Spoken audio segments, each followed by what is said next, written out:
Ordinary differential equation के अंदर जो आपका नेक्स्ट टॉपिक है वो है चैप्टर नंबर 5, वो है आपका होमोजीनियस लीनियर डिफरेंशियल इक्वेशन। यहाँ पे आप समझिएगा कि जो आपकी होमोजीनियस लीनियर डिफरेंशियल इक्वेशन होती है वो लीनियर डिफरेंशियल इक्वेशन से थोड़ा डिफरेंट होता है।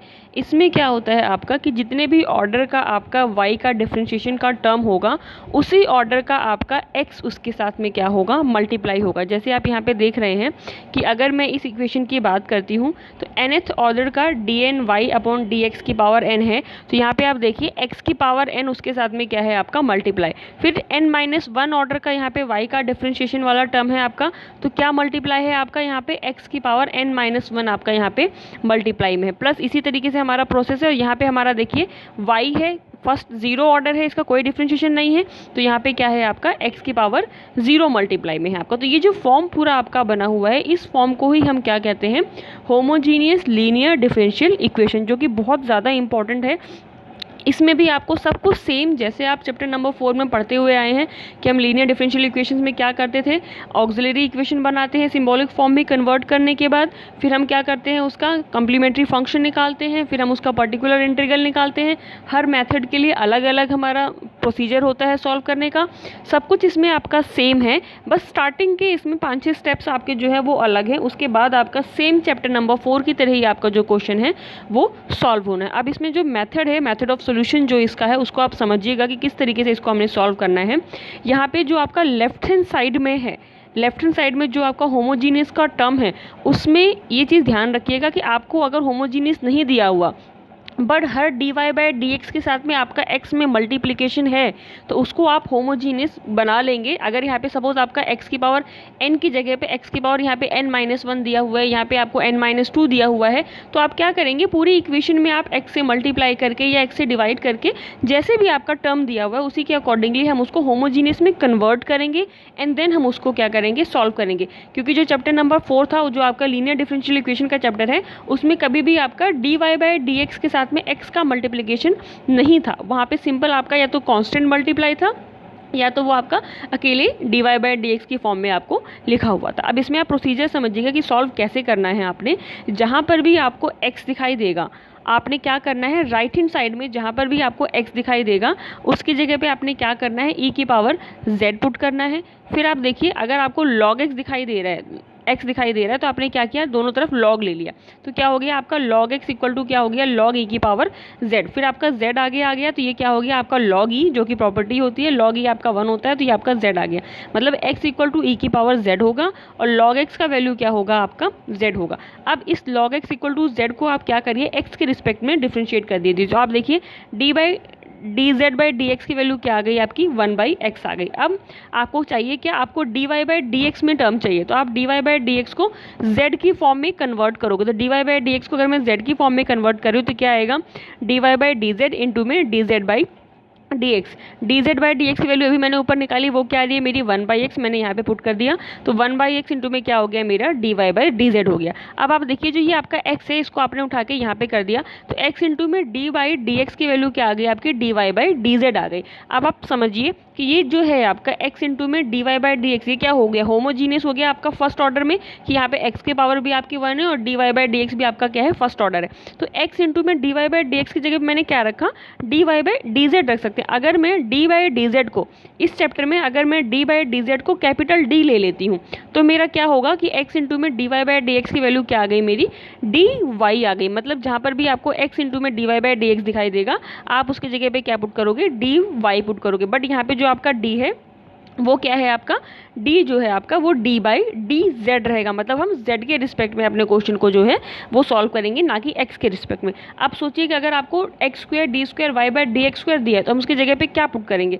इसके लिए देखिए आपका जो प्रोसेस है वो किस तरीके से है, यहाँ पे आप समझिएगा कि d² y/dx² का क्या मतलब हो गया आपका, कि आपने इसको लिखा d/dx इंटू में dy/dx। फिर आपने dy/dx की वैल्यू अभी ऊपर निकाली थी, वो क्या आई थी आपकी 1/x इंटू में dy/dz। अब ये बाहर dy/dx है तो आपने क्या किया, अंदर वाले टर्म को डिफ्रेंशिएट किया, यहाँ पे आपने सिंपल प्रोडक्ट रूल लगाया। जब 1/x आपका एज इट इज, फिर जब dy/dz का आप करेंगे तो d² y/dz² इंटू में क्या आएगा आपका dz/dx, माइनस 1/x का किया तो -1/x² हो गया आपका, इंटू में dy/dz बाई डी जेड आपका एज इट इज़। अब आपको पता ही है, अभी पीछे आपने निकाला कि D Z by D X की वैल्यू आपकी क्या होती है, 1/x आपने पुट कर दिया, बाकी सब आपने सेम रहने दी थी। यहाँ पे देखिए 1/x ये वाला क्या हो गया आपका 1/x² हो गया, फिर D square Y by D Z square minus 1/x² D Y by D Z. आपने 1/x² बाहर कॉमन लेके उसको क्या कर दिया आपने D square Y by D X square के साथ में यहाँ पे मल्टीप्लाई कर दिया।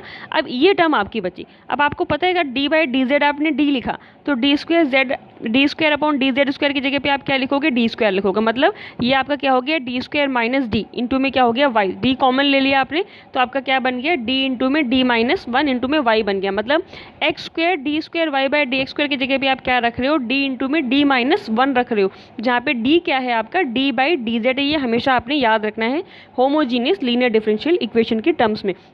सिमिलरली जब मैं x इंटू में D Y by D X की जगह पे डी वाई कर रही हूँ, X square D square Y by D X square की जगह पे मैं डी इंटू में डी माइनस 1 कर रही हूँ, और X cube D cube Y by D X cube की जगह पे मेरा क्या आएगा डी इंटू में डी माइनस 1 इंटू में डी माइनस 2 वाई आएगा। सिमिलरली अगर एक्स की पावर 4 के साथ में है और डी की power 4 Y upon D X की पावर 4 तो वहाँ पे क्या हो जाएगा आपका डी इंटू में D minus 1 D minus 2 D minus 3। यहाँ पे आपका ये क्यूब है, ठीक है।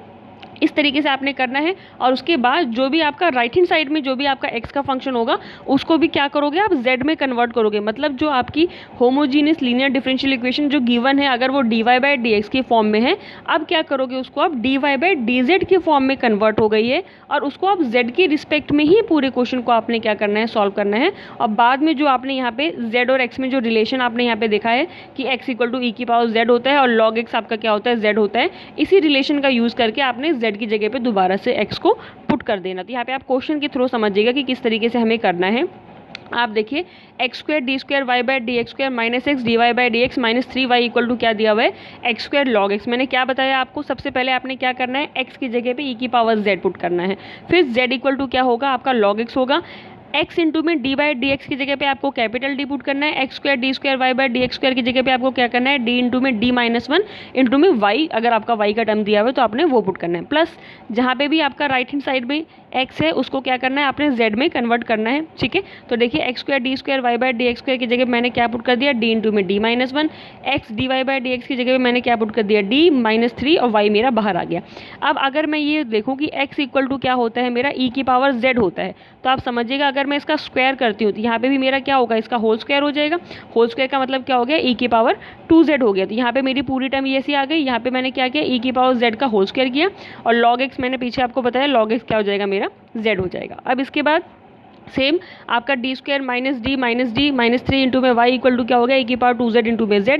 मैंने इसको सॉल्व किया। अब इसके बाद आपको क्या करना है वही सेम जैसे आप चैप्टर नंबर 4 में करते हैं। आप सबसे पहले ऑक्सिलरी इक्वेशन बनाते हैं, ऑक्सिलरी इक्वेशन से जो भी आपकी वैल्यू आई डी की वैल्यू क्या आई -1 और 3, यहाँ पे फिर मैं आपको बोलूँगी कि डी है आपका क्या डी बाई डी जेड है। तो इसमें आप समझिएगा कि जो आपका आंसर आएगा वो z की फॉर्म में आएगा, उसको हम क्या करेंगे बाद में कन्वर्ट करेंगे x की टर्म में। तो यहाँ पे मैंने क्या किया देखिए जैसे ही मेरा -1 और 3 आया तो मैंने जो कॉम्प्लीमेंट्री फंक्शन लिखा वो क्या लिखा y इक्वल टू c1 ई की power minus Z plus c2 ई की पावर 3z। अब माइनस जेड का मतलब जब ई की पावर z मेरा x है तो ई की पावर माइनस जेड कितना हो जाएगा मेरा 1/x, क्योंकि मैं दोनों तरफ क्या करूँगी -1 पावर ले लूँगी, और ई की पावर 3 जो आपका ई की पावर 3z है वो क्या हो जाएगा आपका x क्यूब आएगा यहाँ पे आपका z, ठीक है। तो मैंने वही से कि मेरा y क्या हो गया c1 अपॉन x हो गया जो कि x की पावर -1 आपका नीचे आ गया प्लस c2 x ई की पावर 3z क्या हो गया मेरा x क्यूब हो गया। अब जब पर्टिकुलर इंटीग्रल निकालेंगे तो वही 1 upon D square minus 2d minus 3, मैंने वही जो मेरा d का फंक्शन था उसको नीचे किया, ई की पावर 2z इंटू में क्या कर दिया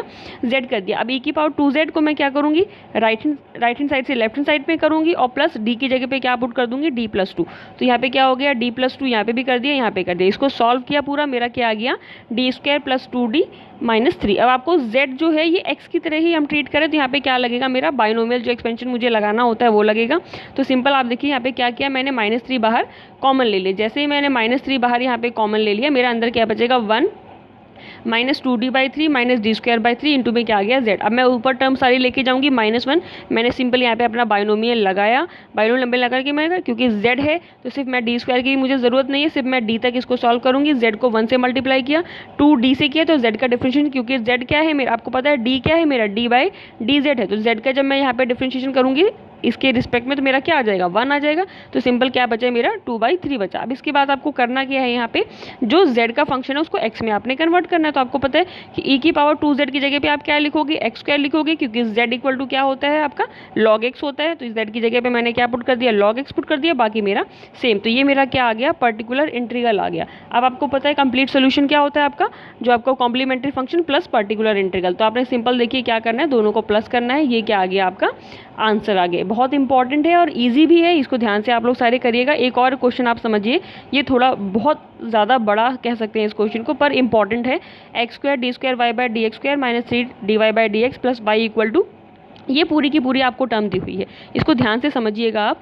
x की जगह पे वही सेम प्रोसेस, e की पावर z पुट करना, log x आपका ये x d/dx की जगह पे d, x² d² y/dx² की जगह पे d इंटू में d-1। सब कुछ मैंने किया। log x की जगह पे राइट हैंड साइड में क्या पुट करेंगे, z। साइन log x है तो log x की जगह पे मैंने क्या पुट कर दिया, z प्लस 1 अपॉन x है तो x की जगह पे क्या पुट कर देंगे, e की पावर z। इसके बाद इस टर्म को भी मैंने क्या किया, देखिए यहाँ पे जो मेरा लेफ्ट हैंड साइड था उसको पूरा मैंने सॉल्व कर दिया। जो मेरा राइट हैंड साइड पे है e की पावर z नीचे डिनोमिनेटर में है, दोनों टर्म्स के साथ मैंने सेपरेट कर लिया। तो e की पावर माइनस z इंटू में z साइन z हो गया प्लस e की पावर माइनस z हो गया। फिर वही आपको ऑक्सिलरी इक्वेशन निकालनी है। अब यहाँ पे देखिएगा इस क्वेश्चन में अलग है ये थोड़ा सा क्वेश्चन, क्योंकि इसका फैक्टर नहीं हो रहा, d के पावर 2 - 4d + 1। तो मैंने यहाँ पे ये वाला जो फॉर्मूला हमें पता है -b plus -b² - 4ac upon 2a, मैंने ये लगाया। तो मेरा जो रूट निकल के आया वो क्या आया, 2 + -√3 आया। तो यहाँ पे आप देखिए ये रियल रूट है, ये इसमें कोई भी अल्फा नहीं है कि मैं e की power alpha x cos beta वगैरह लगाऊंगी। ये रियल रूट है 2 + -√3। तो इसको e की पावर में ही लिखना है। तो c1 e की power 2 + √3z plus c2 e की पावर 2 - √3z करना है यहाँ पे।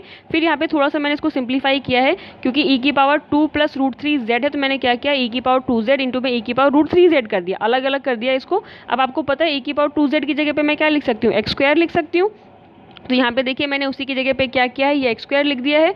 और e की पावर √3z है, जैसे e की पावर 2z है तो x² है, तो वैसे ही e की पावर का √3z है तो x की पावर क्या हो जाएगा मेरा √3। ये माइनस में है तो यहाँ पे सेम मैंने उसकी जगह पे क्या कर दिया है, वो माइनस में कर दिया। अब सिमिलरली आप नेक्स्ट देखिएगा, जब पर्टिकुलर इंटीग्रल हम निकालते हैं तो क्या किया, 1/d² - 4d + 1। दोनों टर्म्स जो मैंने यहाँ पे सेपरेट की हैं ये वाली, इन दोनों टर्म्स के लिए मैं अलग अलग निकालूंगी। पहले इसके लिए निकालते हैं फिर इसके लिए। इसके लिए तो आपको पता है बहुत ईजी है, आपने क्या करना है, d की जगह पे सिंपल -1 पुट करना है, आपका इसके लिए पर्टिकुलर इंटीग्रल निकल जाएगा। अब इसके लिए आपको जो है 2 फॉर्मूले लगाने पड़ेंगे और ये इसी वजह से थोड़ा आपका क्या होगा, क्वेश्चन लेंथी हो जाएगा। यहाँ पे आप देखिएगा, जब मैं e की पावर -z इंटू में z साइन z के लिए करूँगी तो सबसे पहले मैं क्या करूँगी, e की पावर -z को मैं लेफ्ट हैंड साइड पे लेकर आऊँगी। तो z d की जगह पे क्या पुट करूँगी, क्योंकि माइनस है मतलब a की वैल्यू क्या है मेरी माइनस, तो d की जगह पे मैंने क्या पुट कर दिया, d-1 पुट कर दिया। पूरा मैंने सॉल्व किया, मेरा ये आ गया। अब देखिए ये क्या बन रहा है मेरा, z साइन z बन रहा है। तो आपको फॉर्मूला पता है क्या होता है, z इंटू में 1/fd, फिर जो मेरा फंक्शन होता है plus differentiation of 1/fd into में मेरा क्या लिखते हैं, साइन z लिखते हैं। तो मैंने सेम किया, z मैंने इधर किया, साइन z के साथ मैंने इसको लिखा। अब आपको पता है साइन z के साथ जब मेरा कोई भी फंक्शन आता है तो मैं क्या करती हूँ, उसकी जगह पे d² की जगह पे -a², a की वैल्यू 1 तो -1 मैंने यहाँ पे पुट किया, -6d + 6। ये मेरा सॉल्व करके कितना आया, 5 - 6d आया। अब 5 - 6d मैं आगे नहीं सॉल्व कर सकती, मैंने क्या किया, 5 + 6d से ऊपर और नीचे इसमें क्या किया मैंने, मल्टीप्लाई और डिवाइड किया।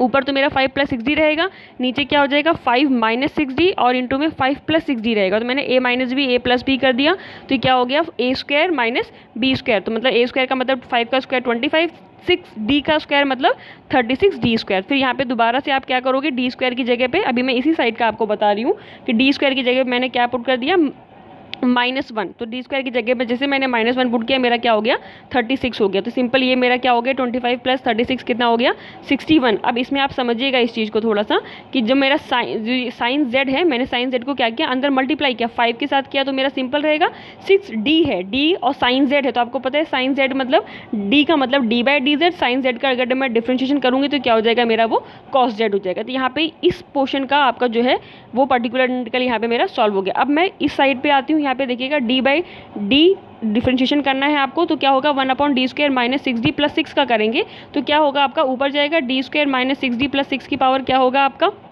-1। तो -1 करेंगे तो -1 आपका आगे आएगा, उससे क्या हो जाएगा आपका -2 और क्या हो जाएगा साथ में आपका 2d -6 रहेगा, मतलब 2d minus D square minus 6d का करेंगे और नीचे क्या आ जाएगा आपका D square minus 6d plus 6 का होल स्क्वायर हो जाएगा। फिर आपने वही सेम डी स्क्वायर की जगह पे क्या करना है, -1 का स्क्वायर पुट करना है। जब आप -1 का स्क्वायर पुट करेंगे तो आपका क्या बचेगा, 5 माइनस 6d बचेगा। अब आपने क्या करना है, इस साइन z को मैंने क्या किया, अंदर 2d माइनस 6 के साथ में मल्टीप्लाई कर दिया।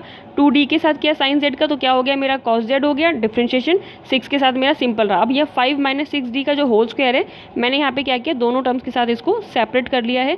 फिर यहाँ पे मैंने दोबारा से कंबाइन कर दिया क्योंकि वो थोड़ा सा आपका इजी हो जाएगा। तो a माइनस बी का होल स्क्वायर लगा दिया। इस स्टेप के बाद सीधे आप इस स्टेप को देखिएगा कि यहाँ पे मैंने क्या क्या दिया, a माइनस बी का होल स्क्वायर लगाया तो क्या हो गया 25 plus 36 D square minus 60d। फिर क्योंकि cos z भी है और sin z भी है, दोनों में मुझे क्या करना होता है, डी स्क्वायर की जगह पे -1 पुट करना होता है। तो मैंने सिंपल यहाँ पे कंबाइंड फॉर्म में ही क्या कर दिया, डी स्क्वायर की जगह पे -1 पुट कर दिया, जो कि क्या आ गया मेरा -36 हो जाएगा। आप यहाँ पे सेपरेट भी दोनों के लिए अलग अलग सॉल्व कर सकते हैं, बट ये मैंने कंबाइन कर दिया है, ठीक है। अब इसके बाद आप देखिए इनको सॉल्व करेंगे तो आपका कितना आ रहा है, -60d -11 आ रहा है। फिर वही सेम आपको रैशनलाइज करना है, माइनस साइन आपने बाहर ले लिया तो यहाँ पे 60d प्लस 11 हो गया, ऊपर आपने 60d -11 और नीचे भी क्या किया 60d -11 किया। तो ये मैंने टर्म अभी इस साइड कर दी और इसको मैंने इस साइड किया, यही तरीका है इसका लिखने का। फिर 60d plus 11 60d -11 a minus B A plus B, आपने यहाँ पे फॉर्मूला पूरा लगाया। इसके बाद में आप सिंपल इसको सॉल्व करेंगे, डी स्क्वायर की जगह पे आप दोबारा से वही -1 पुट करेंगे। नीचे डिनोमिनेटर में जहाँ जहाँ आपका डी स्क्वायर है आपने क्या करना है, उसकी जगह -1 पुट करना है। आपका सिंपल जो भी आप इसको सॉल्व करोगे, इसके बाद भी cos z को sin z को आपने अंदर मल्टीप्लाई करना है। आपको जहाँ पे d होगा डिफरेंशिएट करना है। सारी टर्म्स को जो sin z वाली और cos z वाली हैं, उनमें जो sin z वाली है और cos z वाली है उनको प्लस कर लो, जो आपकी कंबाइन करके उसका आपने यहाँ पे करना है। अब लास्ट में आपको यही करना है कि जहाँ पे भी आपका z का फंक्शन बन रहा है उसको आपने क्या करना है, x के फंक्शन में कन्वर्ट करना है। तो आपको पता है e⁻−z की जगह पे क्या हो जाएगा, x⁻−1। sin z है तो sin log x हो जाएगा, cos z है तो क्या हो जाएगा, cos log x हो जाएगा। z की जगह पे आपने क्या पुट करना है, log x पुट करना है। तो वही आपका जो है पूरा का पूरा सॉल्व करके पर्टिकुलर इंटीग्रल आएगा। फिर उसमें जो सेकंड पार्ट था आपका 1/d² - 4d + 1 e⁻−z I2 जो मैंने आपको बताया था, वहाँ पे सिंपल आपने d की जगह पे -1 पुट करना है, सॉल्व किया, आपका ये आ जाएगा उस केस में दूसरा वाला। दोनों को आपने क्या करना है, इस वाले को और इस वाले को कंबाइन करेंगे तो ये आपका कंप्लीट पर्टिकुलर इंटीग्रल आएगा। अब मैंने सीधे यहाँ पे लिखा है कॉम्प्लीमेंट्री फंक्शन, और जो मेरा आया है, जितना भी मेरा पर्टिकुलर इंटीग्रल आया है, दोनों को मैंने प्लस कर दिया तो मेरा क्या आ गया, इस क्वेश्चन का कंप्लीट सोल्यूशन आ गया। ये बहुत इंपॉर्टेंट क्वेश्चन है, इसको आप थोड़ा ध्यान से करिएगा। सॉल्व पूरा प्रोसेस मैंने यहाँ पे किया हुआ है, स्टेप बाय स्टेप आप इसको फॉलो करेंगे। नेक्स्ट इसी में एक और टाइप है आपका क्वेश्चन को सॉल्व करने का। वो टाइप क्या है आपका, इसको आप समझिएगा। अगर आपको कोई भी इक्वेशन 3x + 2 का whole square d²y/dx² plus 3 into में 3x + 2 dy/dx -36 = 3x² + 4x + 1, देखिए ये भी आपका एक होमोजीनियस का ही टाइप है। बट इस होमोजीनियस में देखिए यहाँ पे क्या दिया है, 3x + 2 दिया हुआ है, ठीक है, इंटू में d²y/dx² दिया है, 3x + 2 दिया है, dy/dx दिया है। मतलब हैं सारे आपके x के ही फंक्शन, लेकिन यहाँ पे आपको x के साथ में देखिए 3 का मल्टीप्लाई भी दिया हुआ है। तो इस केस में जब हम z लेट करते हैं e⁻z, तो जो भी यहाँ पे है, सपोज यहाँ पे 3x + 2 है तो मैंने 3x + 2 को क्या कर दिया, e⁻z लेट कर। लेकिन अगर यहाँ पे x + 1 होता, x + 1 का होल स्क्वायर होता तो मैं क्या करती, x + 1 को ही मैं क्या करती, यहाँ पे e⁻z लेट करती। अब क्योंकि यहाँ पे 3x + 2 दिया है तो मैंने 3x + 2 को क्या किया, e⁻z लेट किया। अब इसके बाद आप सिंपल यहाँ से क्या करोगे, x की वैल्यू निकाल लोगे। आपको पता है 3x + 2 = e⁻z है, 2 इधर आ जाएगा तो क्या हो जाएगा आपका -2 हो जाएगा। फिर आपने x की वैल्यू निकाली तो कितनी आ गई, e⁻z -2/3 आ गई। यहाँ से आप दोनों तरफ अगर लॉग लेते हो तो वही आपको पता है यहाँ पे क्या हो जाएगा, z log e हो जाएगा, सिर्फ आपका z बचेगा, और ये क्या हो जाएगा आपका log 3x + 2 हो जाएगा। बट यहाँ ध्यान रखिएगा कि जब आप मतलब फॉर्मेट आप जब लिखते हैं ना, मैंने आपको बताया था कि d/dx और x साथ में अगर मल्टीप्लाई हो तो इसकी जगह पे क्या पुट करते हो, आप d पुट करते हो। x² d/dx² होता है तो आप क्या करते हो, d इंटू में d-1 पुट करते हो। बट यहाँ पे क्या होगा आपका, क्योंकि x के साथ में आपका 3 का मल्टीप्लिकेशन है, तो जब x इंटू में d/dx आप लेंगे तो उसकी जगह पे, मतलब क्योंकि यहाँ पे आपका 3x + 2 है x की जगह पे, तो यहाँ पे भी d की जगह पे आपका क्या होगा, 3 इंटू में d हो जाएगा। प्लस अगर आपका यहाँ पे स्क्वायर वाली टर्म है तो यहाँ पे भी स्क्वायर वाली, तो यहाँ पे क्या होगा आपका 3² होगा। जो भी x के साथ में आपका कांस्टेंट टर्म मल्टीप्लाई होगा वो d के साथ में जितनी भी पावर आपकी x की वहाँ पे मल्टीप्लाई हुई होगी, वही आपका कांस्टेंट टर्म भी उतनी ही पावर में d के साथ आपका मल्टीप्लाई होगा। हर क्वेश्चन में अगर कहीं पर भी x के साथ में कोई कांस्टेंट टर्म आपकी मल्टीप्लाई है तो यहाँ पे आप देखिए मैंने क्या किया हुआ है, वही अगर मैं इसके लिए लिखूंगी तो क्या लिखूंगी 3 स्क्वायर इंटू में d माइनस 1। इसके लिए मैं क्या लिखूंगी, पहला एक 3 मेरे पास बाहर कांस्टेंट ही है, वो मेरा रहेगा ही रहेगा। और इसके लिए मुझे क्या लिखना है, इसके लिए लिखना है मैंने 3 इंटू में d, और इसके लिए मैंने क्या लिखा है 3 स्क्वायर इंटू में d माइनस 1। ये मैंने किया -36 और y मैंने क्या ले लिया बाहर। अब ये देखिए क्योंकि पूरा आपका x की टर्म में था तो मैंने x की वैल्यू ये निकाली हुई है, जो मेरी x की वैल्यू है e⁻z-2/3, वो मैंने यहाँ पे x की जगह पे यहाँ पे हो रखा है। तो क्या हो जाएगा e⁻z-2/3 का होल स्क्वायर, फिर क्या हो गया 4 इंटू में e⁻z-2/3 प्लस 1 आपका साथ में है, वो एज इट इज रहेगा। अब इस पूरी टर्म को देखिए आप सिंपली सॉल्व कर सकते हैं, इसमें कोई दिक्कत नहीं होगी। 9 इंटू में d स्क्वायर माइनस d हो गया प्लस 3d माइनस 36 हो गया। यहाँ पर भी आप इसको पूरा अपना ओपन करके सॉल्व कर लीजिएगा, a माइनस बी का होल स्क्वायर लगा के सारी टर्म्स को एलसीएम लेके आपने इस तरीके से लिखा। 9 आपका देखिए इसमें जो भी कैंसिल हुआ पूरा 9d square minus 9d plus 9d minus 36 हो गया। 9d से 9d आपका कैंसिल हो गया, 9 आपका बाहर आया तो कितना बचा आपका d स्क्वायर माइनस 4 इंटू में y, और ये जो टर्म आपकी बची e⁻2z-1/3। अब वही सेम फिर से वही सब कुछ सेम करना है, ऑक्सिलरी इक्वेशन निकालेंगे तो 9 इंटू में d square minus 4 equal to 0, d की वैल्यू क्या आ गई आपकी +-2। तो यहाँ पे क्या करना है c1 e⁻2z plus c2 e कितना हो गया -2z, क्योंकि d आपका वो z की ही फॉर्म में रहेगा हमेशा, ठीक है। अब आपने क्या लिया है, आप देखिए यहाँ पे आप कि जो x log 3/3x + 2 equal to e⁻z है, तो यहाँ पे जब मैं e⁻2z करूँगी तो क्या हो जाएगा 3x + 2 का होल स्क्वायर, e⁻−2z अगर होगा तो क्या हो जाएगा 3x + 2 की पावर -2। तो ये मेरा सिंपल मैंने क्या किया c1 e⁻2z। आप देखो z की जो भी वैल्यू है आपकी क्या है log 3x + 2, या आप सिंपल यहाँ पे लिख सकते हो log 3x + 2 लिख सकते हो, या आप चाहो तो इसको भी आप उस फॉर्म में लिख सकते हो 3x + 2 का होल स्क्वायर भी कर सकते हो। क्योंकि आप देखिए अगर यहाँ पे मैंने लिखा हुआ है ये कि e⁻2 इंटू में log 3x + 2 लिखा हुआ है, ठीक है। तो मैं अगर इस पावर को प्रॉपर्टी लगाऊं तो 2 मेरा क्या चला जाएगा, ऊपर चला जाएगा, log 3x + 2 की पावर 2 हो जाएगा, और ये क्या हो जाएगा c1 e की पावर log 3x + 2। और आपको पता है e की पावर में अगर कहीं पर भी log लिखा होता है तो वो क्या हो जाता है आपका कैंसिल हो जाता है, सिर्फ आपका 3x + 2 का होल स्क्वायर ही बचेगा। तो आप जिस तरीके से लिखना चाहें कि आप e⁻2z की इससे वैल्यू निकाल के सिंपल आप यहाँ पे 3x + 2 का होल स्क्वायर लिखो, या यहाँ से भी लग के आप इतना भी छोड़ सकते हो, गलत नहीं माना जाएगा। फिर सिंपल आपने क्या करना है, यहाँ पे पर्टिकुलर इंटीग्रल निकालना है। जो भी कांस्टेंट आपका मल्टीप्लाई होता है वो पर्टिकुलर इंटीग्रल में आपने हमेशा साथ में ही नीचे लिखना है, उसको आपने छोड़ना नहीं है। तो 1/9 इंटू में d की पावर 4 माइनस d की पावर 2 माइनस 4 1/3 e⁻2z माइनस 3। अब आपको पता है 1/3 लिखा हुआ है तो मैं उसके लिए क्या कर दूंगी e की पावर 0 इंटू में z कर दूंगी सिंपल। और फिर आप यहाँ पे सॉल्व करेंगे। जब मैं इसमें पर्टिकुलर इंटीग्रल में सॉल्व करूंगी क्योंकि सिंपल e⁻2z का फंक्शन है तो क्या करना है, यहाँ पे d स्क्वायर की जगह पे -2 मतलब 2 का स्क्वायर पुट करेंगे तो 2 का स्क्वायर करेंगे तो क्या हो जाएगा आपका 4 माइनस 4 क्या हो गया आपका 0, केस ऑफ फेलियर हो गया आपका। ये 3 से यहाँ पे मल्टीप्लाई किया, इस वजह से ये 27 है मेरा, ठीक है। अब केस ऑफ फेलियर हो तो क्या करना है, आपने z से मल्टीप्लाई करना है और डिनोमिनेटर का जो है आपको डिफ्रेंशिएशन करना है। तो z से मल्टीप्लाई किया, डिनोमिनेटर में मैंने क्या किया डिफ्रेंशिएशन किया, तो 2d हो गया। यहाँ पे मैंने अगर d की जगह पे 0 पुट किया तो ये सिंपल 0 हो जाएगा -4। तो ये मेरा क्या हो गया e की पावर 0x आपका क्या हो जाता है 1 हो जाएगा। 27 को 4 से मल्टीप्लाई कर दिया 108 आ गया। यहाँ पे मैंने डिफरेंशिएट किया, फिर d की जगह मैंने क्या पुट किया 2 पुट किया तो मेरा क्या हो गया 4 हो गया।